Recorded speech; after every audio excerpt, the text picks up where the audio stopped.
So check it out guys, we actually made a start on the inside, stripped everything down and also made it all clear for that rear quarter panel.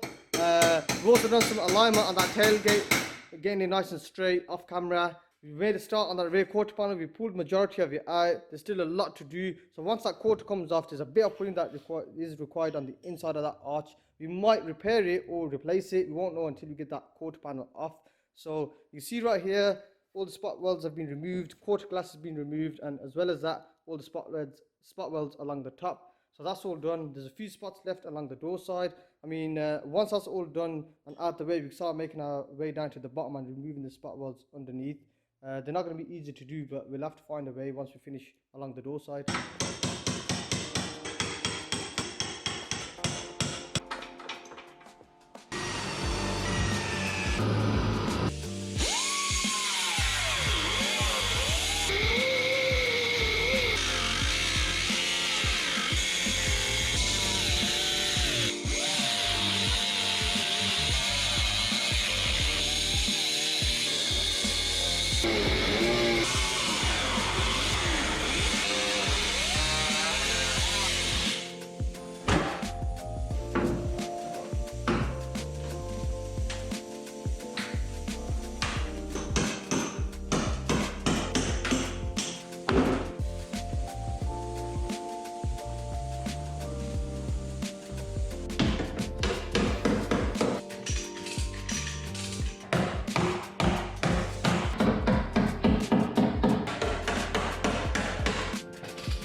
So as you guys just saw, we have removed the quarter panel, the outer shell, and also we were thinking about replacing the arch guys, but we decided against it. The panel beater's done a good job actually shaping it back up, so we're going to keep that.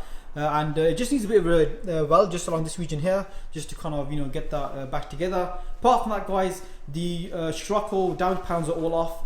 Obviously the panel that sits just along that region there, that's been removed as well. And yeah, the donor panels here guys, we have started working on it. And we didn't want to show you guys the donor panel getting worked on because I thought it might be boring for you guys to watch. But anyways, he's just there next to the panel that is removed. Yeah, so we actually got the part today, the donor panel, and we also stripped the quarter off it, as well as that, the rear piece right there. So that's pretty much ready to go for Monday. What we're going to be doing next week is hopefully getting all that welded back up. Once that's done, we start making around the front, getting the dent out the bonnet, and also getting that new wing on and lining everything up. Then we can start getting it prepped for paint. Yeah guys, so for this video we are going to end it here. Thanks a lot for watching. Comment, like, share, subscribe, follow us on Instagram as well for all the behind the scenes, and I guess we'll see you guys in the next one.